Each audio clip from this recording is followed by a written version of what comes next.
chers amis, ce que Félix Tshisekedi vient de faire en signant un accord de partenariat commercial avec le Rwanda est extrêmement grave pour le passer sous silence.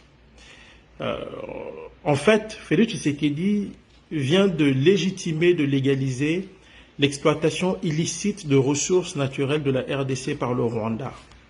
Bon. Dans le communiqué de la présidence, il est dit que cet accord commercial avec le Rwanda va permettre une meilleure traçabilité de ressources naturelles congolaises, notamment de l'or, et va aussi et surtout permettre d'anesthésier les groupes armés qui profitent de l'exploitation illicite de ressources naturelles, de la contrebande de ressources naturelles pour se financer et s'acheter des armes, ce qui est totalement faux. Je tiens à rappeler que le Rwanda, depuis 1998, vit de l'exploitation illicite de ressources naturelles de la RDC. Et cela a été amplement documenté par les experts des Nations Unies et les ONG internationales.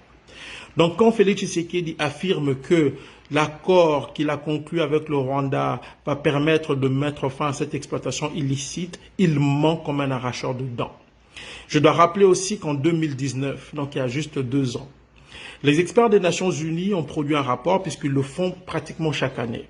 Le groupe d'experts des Nations Unies a produit un rapport dans lequel ils ont mentionné, les experts de l'ONU, que le Rwanda a déclaré officiellement avoir exporté près de 2500 kilos d'or. Mais lorsque les experts des Nations Unies ont enquêté plus en détail, ils sont allés aux Émirats Arabes Unis, ils ont découvert que le Rwanda avait exporté plus de 12 500 kilos d'or, donc plus de 12 tonnes d'or. D'où venait ce or? Tout le monde le sait, de la RDC. Alors, quand Félix Tshisekedi endort les Congolais, en leur disant que l'accord que j'ai signé avec le pays qui pille le Congo va permettre de mettre fin à l'exploitation illicite de ressources naturelles, non seulement il ment, mais il nous prend pour des imbéciles.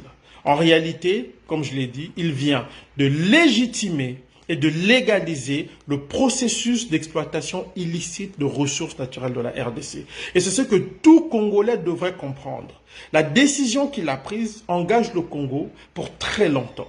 Félix Tshisekedi le fait en raison peut-être de sa proximité avec le Rwanda, mais pas pour les intérêts de la RDC. Et ce qu'il fait s'inscrit dans un processus qui a commencé depuis fort longtemps, depuis 2005. Un processus dans lequel il est dit que le Rwanda et le Congo devraient assurer une exploitation commune des ressources naturelles congolaises. Vous vous souviendrez des propos de Nicolas Sarkozy sur cette question-là en 2009, propos qui avaient suscité l'ire des parlementaires congolais. Vous vous souviendrez aussi des propos d'Herman Cohen, l'ancien monsieur Afrique du département d'État, qui disait tout bonnement que le département d'État, le Kivu, on considère que le Kivu appartient au Rwanda, que la RDC devrait partager ses ressources avec le Rwanda, etc. Tout ce que vous voyez là, tout ce qui avait été dit, c'est ce que Félix Tshisekedi vient d'appliquer. Et je veux vous citer un expert américain à l'époque qui avait fait une réflexion en disant ceci. Il s'appelle Alain Bishkoff. Bishkoff a dit, je veux vous lire, « La solution envisagée par les Occidentaux revient à confier au Rwanda le leadership économique de la région des Grands Lacs africains au détriment du Congo, producteur des richesses. » Bishkoff continue en disant ceci, « Le délitement de l'État congolais a conduit la communauté internationale à y intervenir directement depuis 2002 sans mettre fin à la mise en couple réglée de la RDC via l'Ouganda et le Rwanda, dont, au final, elle était le plus grand bénéficiaire. » Ça devrait nous interpeller. Donc, ce que fait Félix aujourd'hui, c'est qu'il applique, lui, il met en application ce que Joseph Kabila n'a pas pu mettre en application.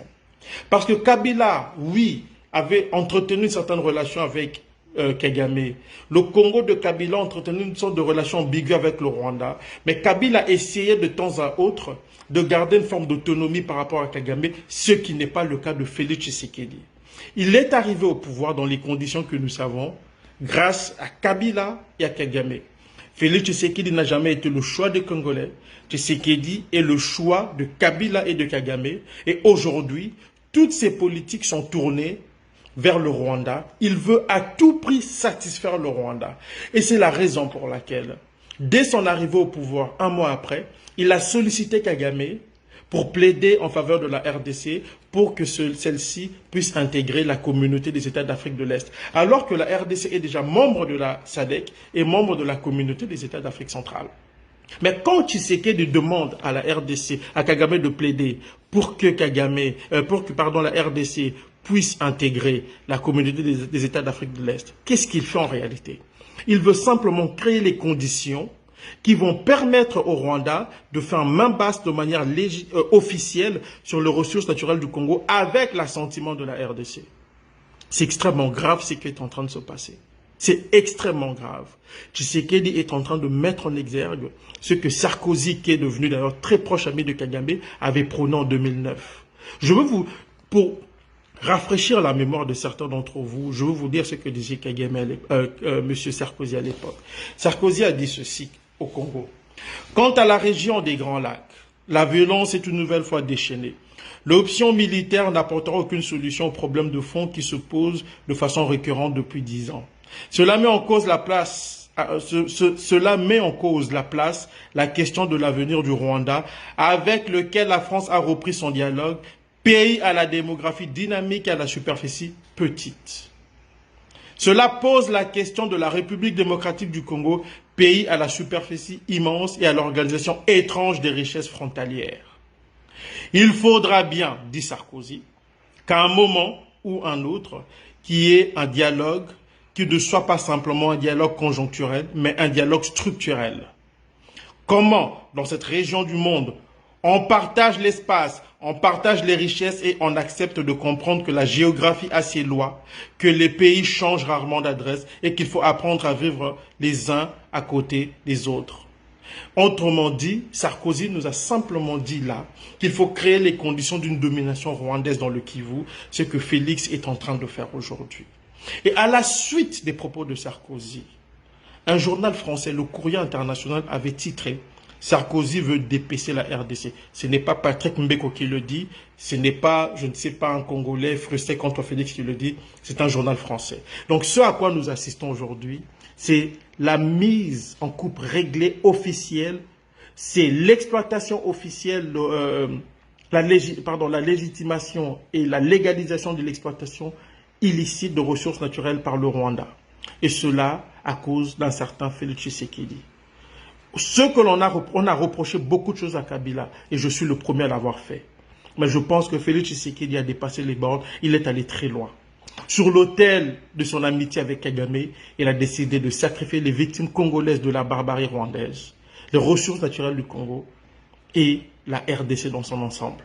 Si l'on y prend garde, Félix Tshisekedi fera du Congo une chasse gardée rwandaise. Et si l'on y prend garde, si nous continuons à nous comporter comme des imbéciles, à faire montre d'une légèreté dans la manière dont nous traitons les questions existentielles qui concernent notre pays, la RDC, nous n'aurons que nos yeux pour pleurer. Il faut arrêter Félix Tshisekedi, il faut arrêter cet homme. Et il faudrait qu'un jour cet homme soit jugé pour ses actes de haute trahison. Et pas seulement lui, tous ceux qui ont décidé de l'accompagner dans cette fumisterie qu'on appelle l'Union sacrée. Vous avez décidé de vendre le Congo sur l'autel de vos intérêts personnels. Le peuple congolais vous demandera des comptes demain. Et vos enfants auront honte de porter votre nom.